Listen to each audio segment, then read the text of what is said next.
Okay, so let's talk about an introduction to anatomy and physiology. This week we're going to review anatomy, physiology. I want to go over all this stuff and make sure you guys are all kind of on the same pace and we can get everything set. So we're going to basically in this one kind of explain what we're expecting to see over the next week. Hitting the different organ systems we're going to review, the significance, and again, this isn't going to be a full aspect. We expect all of you have completed anatomy, physiology, but a review um, of each of those. So um, basically, we're going to look over all where the body parts are, how this stuff breaks down, how the study of each of these organ systems work. And realistically, some of the areas that we're going to be going through are going to be going over all aspects from, as I'm going to go here, the cellular level, talking exactly how muscle fibers work, how the tissues work, going over the organ systems, what affects them. When we deal with the endocrine system as well, what's kind of moving those around and about how those systems work together, the respiratory, the cardiac, endocrine, digestive, all these type of systems.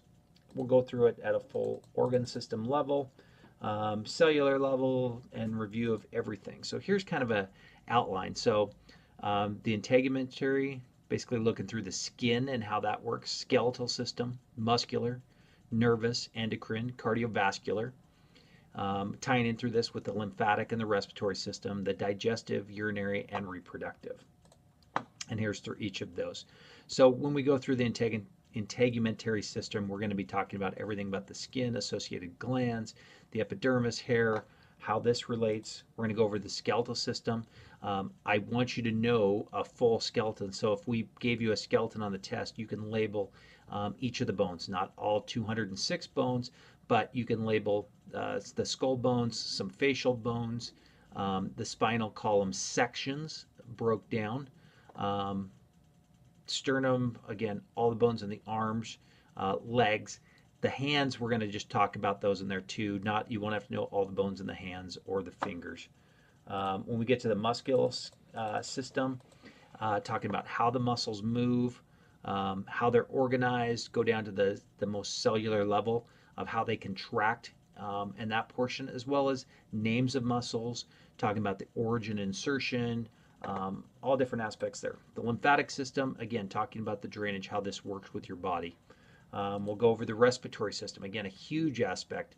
We'll be reviewing multiple times throughout this whole course of how things work between the lungs, the bronchi, the whole system works, and how you're going to be able to manage disorders associated with that. The digestive system and what to expect through from the mouth down to the anus and the process and where the anatomy is and all the organs that help present with that. Again, major issues we have with abdominal pain that you're going to see in the field. We'll go over the urinary system, especially dealing with how the kidneys balance and filter everything out is going to be an important aspect. And we'll go over the reproductive system as we're going to see out there with calls and how the body works. So we'll go under basically talk about homeostasis and system integration. Again, your body's always trying to be at a level of homeostasis. We'll talk about that when we get from everything to acid base to our body completely renewing itself with cells and everything on a daily basis and adjustments how we grow.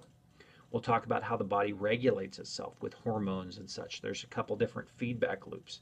One what's called the negative feedback and one that's caused a positive feedback. And basically this is how our body can regulate how much hormones it needs to produce. And that here's an example of a negative feedback loop where our body produces an effector, whatever that is that wants to control it. It changes the, for instance, this one, let's talk about the blood vessels and the sweat gland and the skins. It's going to increase blood flow to the skin, increase sweating and stimulus, gets the body temperature, rises above that. It reflects back on the body sensors. That comes back onto the brain and says, oh, we're a good spot. You don't need to produce that anymore. So we don't need to send commands. And again, this body's reaction you can see on the vice versa on this side. And how that works is where body basically will regulate itself and how to go. Positive feedback is Initial stimulus produces a response that reinforces a stimulus. So basically, as we see more of a positive stimulus, it'll keep producing it. Here's an idea here. You get a break in a blood vessel while causing bleeding. The damaged cells release the chemicals and the clotting factor begins. Additional chemicals are released and it keeps accelerating the clotting until the clotting is performed. So we're going to keep feeding back onto it until no longer chemicals are needed. Once that's done, it no longer stimulates that to produce clotting factors, and the blood clot plugs, stops the bleeding, and basically stops the end of the loop. So a couple of different things that we're going to see. We'll also talk about the language of the anatomy, and basically it's going over everything from anatomical landmarks.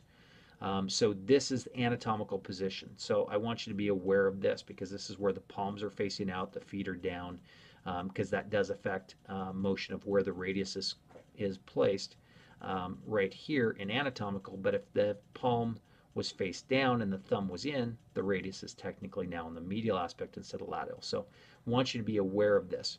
Be aware of the terminology. Midline being that axis down the body. Proximal being closest to the body where distal is furthest away. So mostly dealing with the extremities here. Proximal, distal. Medial being basically closer to the center line. Lateral away from the body.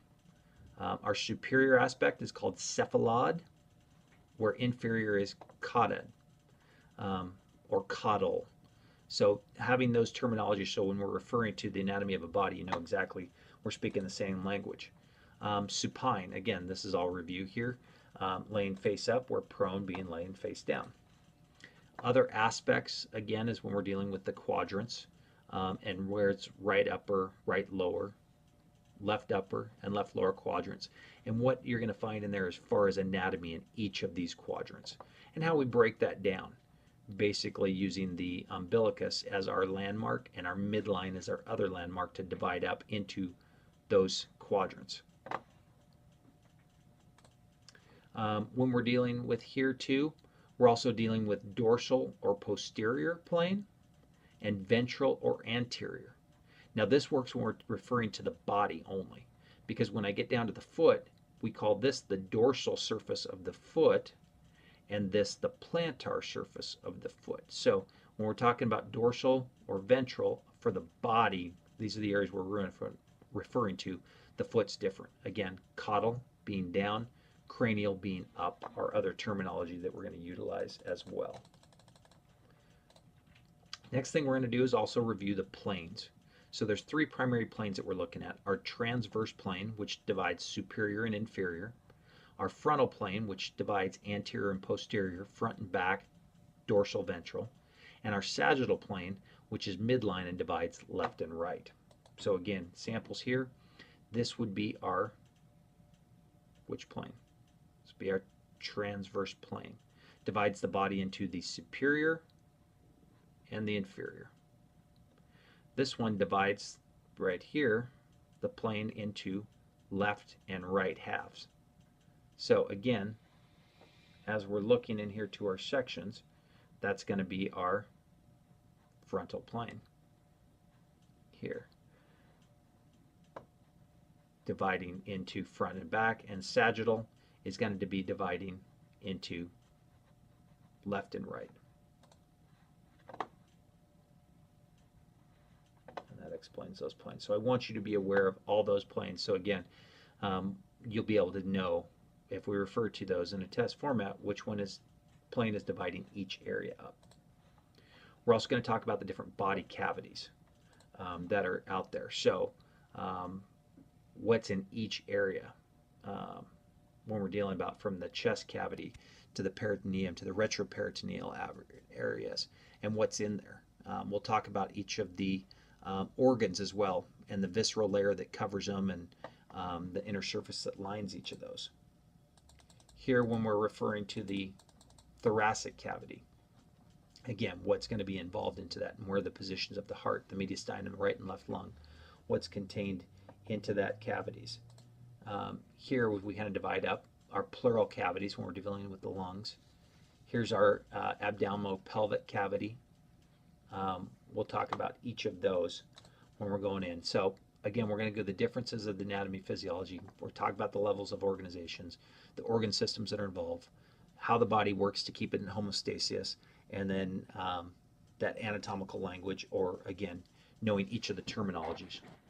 So hopefully this was a good review.